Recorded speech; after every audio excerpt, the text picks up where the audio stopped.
Hello tout le monde, bienvenue sur ma chaîne. Ici on est là pour la troisième vidéo depuis le lancement de la chaîne YouTube.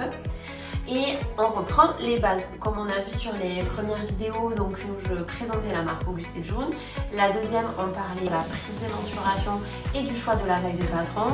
Et aujourd'hui, on va voir comment lire un patron, de quoi est composé un patron, comment ça fonctionne et qu'est-ce qu'on va faire sur ce patron avant de pouvoir passer à la découpe du tissu. Aujourd'hui, j'ai choisi de prendre en exemple le patron de la combinaison La Douce, que vous voyez ici, où vous avez donc un haut et un pantalon sur ce patron là, et ça va me permettre de pouvoir vous montrer un maximum de choses sur une planche de patron en termes de repères, d'indications et de choses importantes à savoir. En patron couture, vous avez plusieurs options. Soit vous achetez les patrons pochettes et dans ces cas là vous recevez donc le livret que je vous ai montré avec des planches A0, c'est-à-dire des grandes planches, je vais vous montrer, je vais les ouvrir, qui sont déjà imprimées.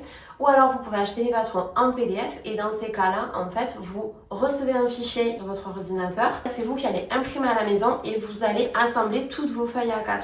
Chez moi, les feuilles A4 s'assemblent en bord à bord. Il n'y a pas de découpe de cadre à faire. Donc vraiment, vous mettez vos feuilles une à une, clac clac, vous collez tout.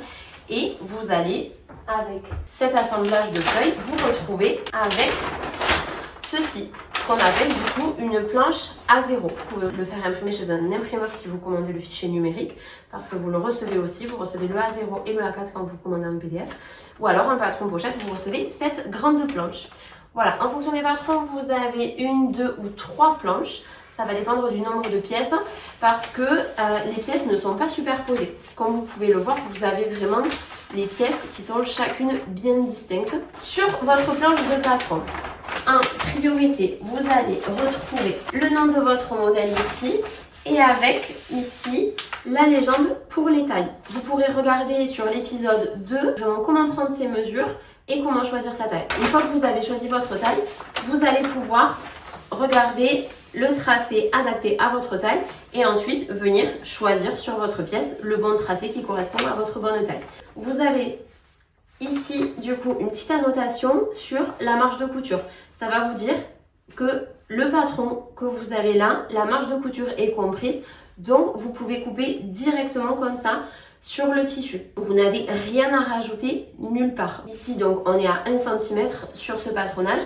Parfois, sur certains patrons, on va être à 0,8, ça va être surtout ce qui est patron en maille qui va pouvoir se monter à la surjeteuse. Donc voilà, soit des marges à 0,8, soit des marges à 1 cm, ça va dépendre d'un modèle à l'autre.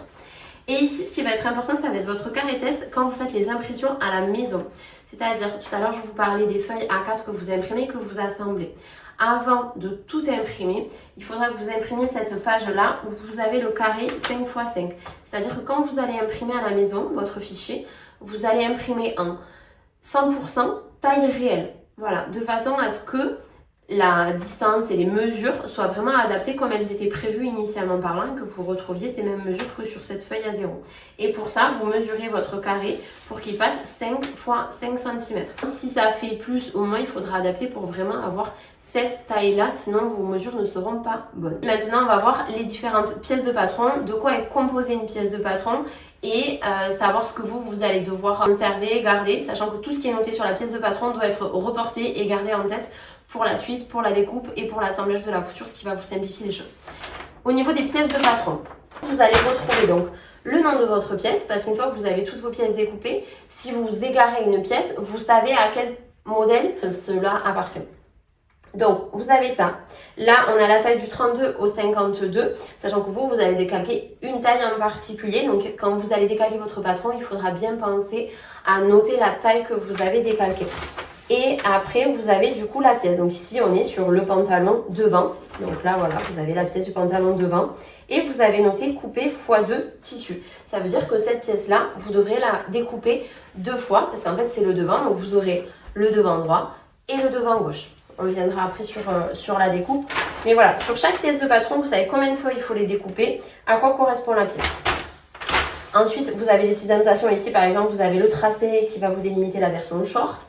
Et ensuite, vous avez tout ce qui est petit cran ici, des flèches. Vous avez aussi le droit fil qui va être ici. Le droit fil, c'est quoi? C'est ce qui va vous donner le sens de votre tissu. Et le droit fil, il est toujours parallèle à la lisière. La lisière, ça va être votre bord de tissu qui va avoir des petits trous et des petits picots des fois ou moins d'impression. Voilà, ça va être ce bord du tissu. On ne découpe jamais dedans, on ne coud jamais dedans parce que ça peut se voir et ce ne sera pas joli. Et votre droit fil, du coup, ce trait-là doit toujours être parallèle à votre lisière. C'est ce qui va donner votre sens. Ok? Donc là, si on regarde, moi, mon droit fil, il va être ici une fois porté. Donc ça, hyper important. Et votre droit fil, des fois, il peut être au pli. Donc là, vous allez avoir ce petit dessin-là, vous voyez. Donc, on retrouve pareil la même couleur que la flèche. Donc la flèche que vous avez sur le pantalon, qui est ici, du coup. Et là, en fait, elle va avoir un petit crochet en haut et en bas. Ce qui va signifier que c'est au pli. Donc pareil, ce trait de flèche là ici doit toujours être parallèle à la lisière.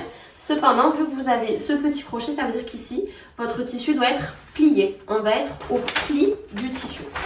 Et ensuite, tout ce qui est cran que vous allez retrouver sur l'ensemble des pièces, voilà, tous ces petits crans là vont vous servir de marque et de repère pour vos assemblages.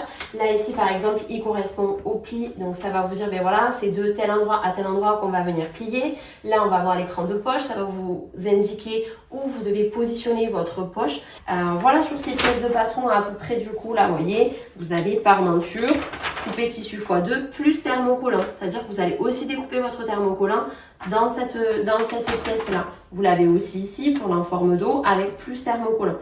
Vous avez toujours, si vous devez couper dans le tissu, dans le thermocollant, dans la doublure, c'est toujours noté sur les pièces de patron. Je vais vous ouvrir l'autre planche.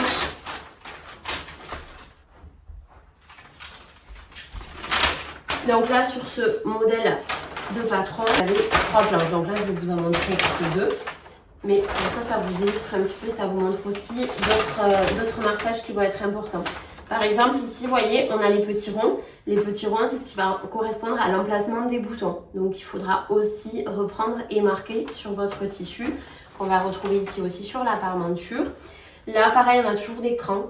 Ici, là, on est sur la version avec la manche. Et sur la version avec la manche, en fait, vous avez des crans pour pouvoir venir positionner plus facilement votre manche aussi. Ça va venir vous aider. En termes de marque, c'est vraiment ce qui va être important. Là, on est sur des modèles qui sont assez simples et des modèles débutants. Après, vous pouvez avoir aussi des marquages de pince, des marquages de fermeture qui vont se faire par des crans. Surtout à ne pas oublier, c'est tous les éléments que vous allez avoir qui vont être notés sur votre patron, de les reporter et de les marquer quand vous allez découper votre tissu pour avoir tous ces repères-là. Et du coup, quand je vous parlais de décalquer, c'est parce qu'en fait, votre planche de tissu, on ne la découpe pas de façon à conserver toutes vos tailles et parce que vous pouvez être amené à faire des modifications. En fonction de votre morphologie, peut-être que vous allez faire un 40 en haut, un 42 en bas et vous allez avoir des adaptations au patron. Et puis parce que vous allez vous la coudre pour vous en 40 par exemple et pour votre soeur en 36 ou en 42 ou voilà, c'est pas mal de pouvoir conserver ce luxe d'avoir toutes les tailles. On va utiliser ce qu'on appelle du papier à patron qu'on va venir mettre par-dessus notre patron et ça va vous permettre de décalquer. C'est un papier qui est un petit peu transparent mais qui va avoir un petit peu de tenue et d'épaisseur pour pouvoir être conservé comme un patron et ne pas s'abîmer. C'est un poil plus épais que du papier soie mais ça va s'apparenter un petit peu à ça. Et en fait, vous allez venir mettre votre papier à patron sur votre planche de patron. Voilà. À plat, hein, vous vous mettez bien à plat, vous mettez des poids ou des épingles pour bien fixer et vous allez décalquer votre pièce de patron, toutes vos pièces, mais votre pièce à votre taille. Et surtout, vous allez renoter tout ce que vous voyez sur votre patron, c'est-à-dire le nom du modèle, le nom de la pièce, le nombre de fois qu'il faut découper, dans quel tissu il faut découper, notez toutes vos annotations, les boutons, les crans, les hauts plis, les droits fils, tout ça vraiment, il faut que tout ce qui est noté dessus, ce soit noté sur votre patron qui va être décalqué. Voilà, c'est pas du surplus d'informations, c'est vraiment nécessaire pour la suite. Et après, une fois que vous avez décalqué votre patron, vous allez pouvoir maintenant découper vos pièces dans le papier à patron et attaquer ensuite votre couture. La prochaine étape, une fois que vous avez décalqué votre patron à votre taille, marqué tous vos repères, découpez votre pièce de patron. Ensuite, à partir de là, on va pouvoir attaquer la découpe du tissu. Attention, avant d'attaquer cette partie-là de votre projet, on va surtout laver son tissu, le faire sécher et le repasser. On appelle ça en fait décatir. On va décatir son tissu, c'est-à-dire on va traiter le tissu comme on va le traiter par la suite. C'est-à-dire, si vous achetez du jersey coton, de la viscose, peu importe la matière que vous allez utiliser, mais en fait, vous allez vraiment, si par la suite c'est du coton et que vous savez que vous allez le laver à 60 tout le temps, ben, le premier lavage, vous allez le faire à 60. Si c'est une viscose ou un polyester et que vous savez que vous le laverez toujours à 30, ben, vous allez le laver à 30 et vous allez le traiter comme vous le traiterez par la suite. De façon en fait à ce que si votre tissu doit bouger, il bougera à ce moment-là et pas après. Parce que si votre tissu doit rétrécir, certains tissus peuvent perdre jusqu'à 10% de leur taille. C'est pour ça aussi que moi, dans les métrages que je donne sur les fournitures, vous êtes parfois surpris de la quantité, mais c'est parce que certains tissus peuvent vraiment rétrécir de beaucoup. Si vous ne lavez pas votre tissu avant, vous allez faire votre petite robe tranquille, et sauf que si elle perd 10%, je suis pas sûre que votre robe là, quand elle va finir là, vous la portiez de la même façon.